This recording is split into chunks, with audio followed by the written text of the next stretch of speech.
عليكم ورحمة الله تعالى وبركاته.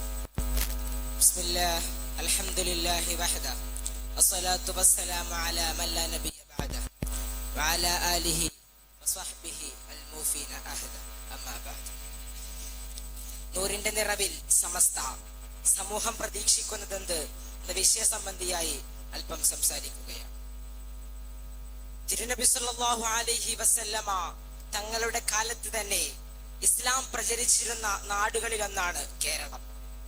കേരളത്തിൽ നടമാടിയിരുന്ന കൊടിയ ജാതി വർണ്ണ വ്യവസ്ഥകൾക്കെതിരെ ശക്തമായ നിലപാട് പറയാനായത് ഇസ്ലാമിനെ കേരളത്തിൽ ജനകീയമാക്കി.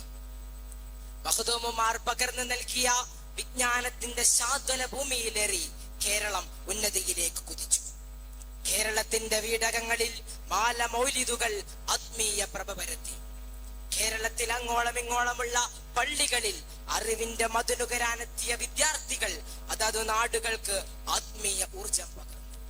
ഇങ്ങനെ സുന്ദരമായി ജീവിച്ചു പോരുന്ന ഒരു സാഹചര്യത്തിലേക്കാണ് 1921 ബ്രിട്ടീഷ് സംഭാവനയായി വഹാബിസം കടന്നു വരുന്നത്. മുൻഗാമികൾ ചെയ്തു പോന്നിരുന്ന ഇസ്തിഗാസയും തവസ്സുലും അടക്കമുള്ള പുണ്യപ്രവർത്തികൾ ദൈവത്തിൽ പങ്കുചേർക്കലാണെന്ന് പച്ചയായി പറഞ്ഞ് സ്വന്തം പൂർവികർ പോലും പച്ച കാഫിറുകളും നരകാവകാശികളാണെന്നും നിർലജ്ജം പറയാൻ അവർ ധൈര്യം കാണിച്ചു. മുൻഗാമികൾ കൈമാറി തന്ന ആദർശത്തിൽ ഒരിറ്റ് വെള്ളം ചേർക്കാതെ സുന്നത്ത് ജമാഅത്ത് ഉറക്കെ പറയാൻ സുൽത്താനുൽ ഉലമയും റയീസുൽ ഉലമയും നേതൃത്വം വഹിക്കുന്ന സമസ്തക്കായിട്ടുണ്ട്. മുസ്ലിം ഐക്യ സംഘം എന്ന് പേരിട്ട് സർവ്വ ഐക്യങ്ങളെയും കുട്ടിച്ചോറാക്കുന്ന ഇത്തരം നിലപാടുകൾ കേരളീയ മുസ്ലിം സമൂഹത്തെ സ്വാധീനിക്കുന്നത് കണ്ട് പണ്ഡിത ലോകം ഉണർന്നു. ആദരണീയരായ വരക്കൽ മുല്ലക്കോയ തങ്ങളുടെ നേതൃത്വത്തിൽ പാങ്ങിൽ അഹമ്മദ് കുട്ടി മുസ്ലിയാരടക്കമുള്ള പണ്ഡിത മഹത്തുക്കൾ ഒരുമിച്ചിരുന്ന് ഈ മഹാവിപത്തിൽ നിന്ന് മുസ്ലിം സമുദായത്തെ രക്ഷിക്കണമെന്ന ഉറച്ച തീരുമാനമെടുത്തു.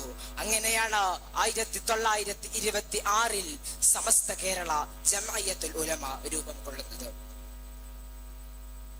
തെറ്റിദ്ധരിച്ചും വിവരക്കേടുകൊണ്ടും വിഘടവാദികൾക്കിടയിൽ അകപ്പെട്ടു പോയ സാധാരണക്കാർക്ക് ഇതോടെ വീണ്ടും വിചാരമുണ്ടായി. അവർ ആദരണീയരായ പണ്ഡിത നേതൃത്വത്തോടൊപ്പം അണിനിരന്നു. കേരളത്തിന്റെ മുസ്ലിം വിദ്യാഭ്യാസ സാമൂഹിക മണ്ഡലങ്ങളിൽ സമസ്ത നിറഞ്ഞു നിന്നു. കേരളത്തിൽ തലപൊക്കാൻ കഴിയാത്ത വിധം വഹാബി, മൗദൂദി, ജമാഅത്തെ ഇസ്ലാം തുടങ്ങിയ അവാന്തര വിഭാഗങ്ങൾ തകർന്നടിയാൻ കാരണം ഉലമാക്കളുടെ ഈ നിതാന്ത ജാഗ്രതയാണ്. പിൽക്കാലത്ത് വിവിധ മേഖലകളിൽ പ്രവർത്തിക്കുന്ന മുസ്ലിം ജനവിഭാഗങ്ങൾക്കായി SYS, SSF എന്ന സംഘടനകൾ ഉണ്ടായി. കേരളീയ വിദ്യാർത്ഥികൾക്ക് മതവിജ്ഞാനം പടർത്താനുള്ള വിദ്യാഭ്യാസ ബോർഡും സമസ്തയുടെ സംഭാവനയാണ്.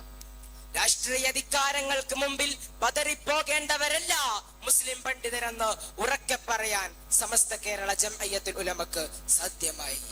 ഈ പ്രഖ്യാപിത നിലപാടിൽ നിന്ന് ചില നേതാക്കൾക്ക് വ്യതിചലനമുണ്ടായപ്പോഴാണ് 1989 നിർഭാഗ്യകരമായ പിളർപ്പ് സമസ്തയിലുണ്ടായത്. ഇന്ന് സമസ്ത ആത്മാഭിമാനത്തിന്റെ 100 വർഷം ആഘോഷിക്കുകയാണ്. കേരളത്തിൻ്റെതെന്നല്ല, ഇന്ത്യക്ക് പുറത്തു തന്നെ ഇത്തരത്തിൽ ഉള്ളൊരു കേന്ദ്രീകൃത പ്രസ്ഥാനമോ പ്രവർത്തനങ്ങളോ കാണാൻ സാധിക്കില്ല. അതുകൊണ്ട് തന്നെ ഇതിന്റെ ഗുണം കേരളീയ മുസ്ലിം സമൂഹം അനുഭവിക്കുകയും ചെയ്യുന്നുണ്ട്. മർക്കസുകളും മജ്മഅകളും മൻശഅകളുമായി ഇസ്ലാമിക വിദ്യാഭ്യാസ മുന്നേറ്റങ്ങൾ കേരളത്തിൽ വ്യാപകമാണ്.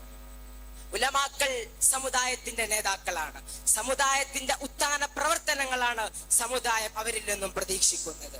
വാഗ്വാദങ്ങളില്ലാതെ, അനാവശ്യ വിമർശനങ്ങളില്ലാതെ ഇത്രയും കാലം സമുദായത്തെ നയിക്കാൻ സാധിച്ചതുപോലെ ഭാവി കാലത്തും മുസ്ലിം ഉമ്മത്തിന് നേതൃത്വം വഹിക്കാൻ സമസ്തക്കാവണം.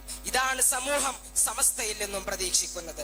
യാഥാസ്ഥിതിക പാരമ്പര്യ മുസ്ലിം വിചാരങ്ങളിൽ നിന്ന് വ്യതിചലിച്ച് സമൂഹത്തിൽ ചിത്രതയുണ്ടാക്കുന്ന നിലപാടുകൾ സ്വീകരിക്കുന്ന ആരെയും നഖശികാന്തം എതിർക്കാൻ ഇനിയും സമസ്ത ജാഗ്രത കാണിക്കണം. ചുരുക്കത്തിൽ കേരളീയ മുസ്ലിങ്ങൾക്ക് ദിശാബോധം നൽകാൻ സമസ്ത കാണിച്ച ജാഗ്രത അനിഷേധ്യമാണ്. എന്തൊരാശയത്തിന് വേണ്ടിയാണ് ആദരണീയരായ വരക്കൽ മുല്ലക്കോയ തങ്ങളടക്കമുള്ള പണ്ഡിത വരേണ്യർ ഈ മഹത്തായ സംഘടന രൂപീകരിച്ചത്. ആ നിലപാടിൽ ഇന്നും പാറ പോലെ ഉറച്ചു നിൽക്കുന്നവർ മാത്രമാണ് യഥാർത്ഥ സമസ്ത. ആദർശത്തിൽ മായം ചേർക്കാതെ തുല്യതയില്ലാത്ത വിദ്യാഭ്യാസ വിപ്ലവങ്ങൾ നടപ്പിലാക്കി ഇനിയും ഏറെക്കാലം സമുദായത്തെ നയിക്കാൻ സമസ്തക്കും ആദരണീയരായ പണ്ഡിത നേതൃത്വത്തിനും സാധിക്കട്ടെ എന്ന് പ്രാർത്ഥിച്ച് വാക്കുകൾക്ക് വിട. ശ്രോതാക്കൾക്ക് നന്ദി.